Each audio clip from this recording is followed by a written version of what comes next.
सर्दियों की सुबह हो, बाहर ठंडी हवा चल रही हो और रसोई से मसालों की खुशबू आ रही हो, बस वहीं से दिन की सबसे अच्छी शुरुआत होती है।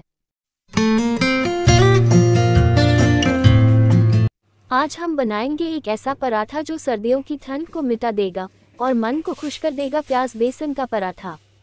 सबसे पहले हम लेंगे बेसन, बारीक कटा हुआ प्याज, हरी मिर्च, अदरक, लहसुन और ताज़ी हरी धनिया पत्ती। अब खड़े मसालों में लेंगे खड़ा धनिया, सौंफ, जीरा और कुछ काली मिर्च के दाने। अब एक पैन गरम करेंगे, उसमें ये सारे खड़े मसाले डालेंगे और कुछ देर भूनेंगे। सुनिए वो हल्की सी चरचराहट, यही बताती है कि मसाले अपनी खुशबू छोड़ने लगे हैं। अब इन मसालों को निकाल लेंगे और दरदरा कूट लेंगे। दरदरा इसलिए ताकि हर निवाले में इनका स्वाद महसूस हो, और यही तो इस पराठे का असली जादू है, हर बाइट में स्वाद और सुगंध का संगम। अब उसी पैन में थोड़ा तेल डालेंगे। तेल गरम होते ही कुटे हुए मसाले डालेंगे और इन्हें धीमी आंच पर भूनेंगे। ये जो खुशबू उठ रही है ना, यही है असली देसी रसोई की पहचान। अब डालेंगे बारीक कटा हुआ लहसुन और अदरक। इन दोनों को हल्का सुनहरा भूनेंगे। अदरक और लहसुन का मेल सर्दियों में शरीर को ताकत देता है और जुकाम से भी बचाता है। इन मसालों की महक जैसे ही उठती है, रसोई में एक देसी गर्माहट फैल जाती है। सर्दियों में ऐसे मसाले शरीर को गर्म रखते हैं और पाचन को भी मजबूत करते हैं। अब डालेंगे बेसन और इसे धीरे धीरे चलाते हुए भूनेंगे। जब बेसन से खुशबू आने लगे और वो हल्का सुनहरा हो जाए, तब समझिए ये तैयार है। भुना हुआ बेसन हर खाने को एक देसीपन देता है, जैसे बचपन की दादी की रसोई। अब डालेंगे धनिया पाउडर, हल्दी पाउडर और लाल मिर्च पाउडर। इन सब को मिलाकर थोड़ा थोड़ा पानी डालेंगे ताकि मसाले जले नहीं। कहते हैं पराठे की शुरुआत उत्तर भारत में हुई थी, जब किसान सुबह खेतों में जाने से पहले कुछ ऐसा खाना चाहते थे जो पेट भरे और दिन भर ताकत दे। आटे में घी मिलाकर और बीच में भरावन डालकर जब पहली बार ये पराठा बना, तो किसी ने सोचा भी नहीं था कि ये आने वाले सदियों तक हर घर का हिस्सा बन जाएगा। धीरे धीरे ये दिल्ली, पंजाब, हरियाणा से होता हुआ पूरे भारत में फैल गया। अब डालेंगे बारीक कटा प्याज और हरी मिर्च। प्याज इस मिश्रण को हल्की मिठास देता है और हरी मिर्च उसमें जोश। दोनों का मेल पराठे को पूरी तरह से जीवंत बना देता है। फिर डालेंगे नमक स्वादानुसार और थोड़ा ताज़ा धनिया पत्ती। सबको अच्छे से मिलाकर भूनेंगे। आज पराठा सिर्फ भारत तक सीमित नहीं रहा। लंदन की गलियों में, दुबई की सड़कों पर और न्यूयॉर्क के कैफे में भी इंडियन पराठा रोल के नाम से बिकता है।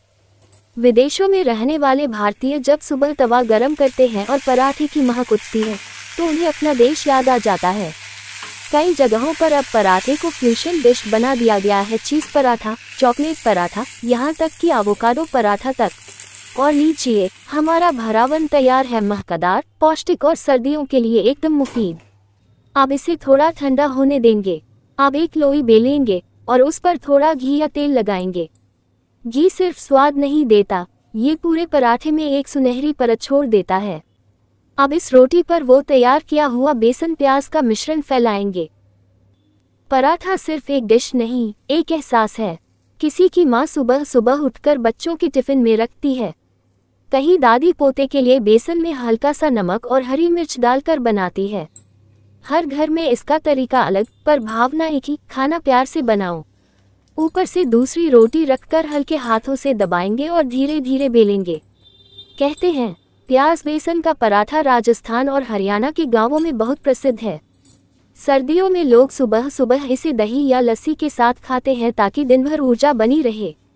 ये पराठा सिर्फ खाना नहीं, एक परंपरा है, मिट्टी की खुशबू और पुराने स्वाद की याद। अब इस रोटी को लंबी स्ट्रिप्स में काटेंगे। हर स्ट्रिप को रोल करेंगे और हल्का बेलेंगे। यही देता है इस पराठे को वो सुंदर परतदार बनावट।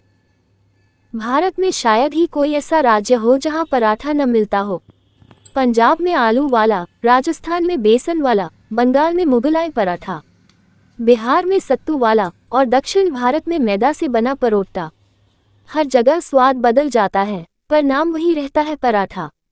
यानी चाहे भाषा बदले या लोग, पर स्वाद की डोर सबको जोड़ देती है। अब तवा गरम करेंगे, उस पर थोड़ा घी डालेंगे और पराठे को दोनों तरफ से सुनहरा सेकेंगे। जैसे जैसे वो सिकता है वैसी ही महक पूरे घर में फैल जाती है। वो महक जो घर केपन, सुकून और अपनेपन की होती है। और लीजिए, तैयार है हमारा प्याज बेसन का पराठा। बाहर से कुरकुरा, अंदर से नरम और स्वाद से भरपूर। इसे दही, अचार या मक्खन के साथ परोसिए और देखिए ठंडी सर्द सुबह कैसे गर्माहट में बदल जाती है। क्योंकि असली स्वाद वही होता है जो सिर्फ जुबान पर नहीं, दिल पर भी छा जाए।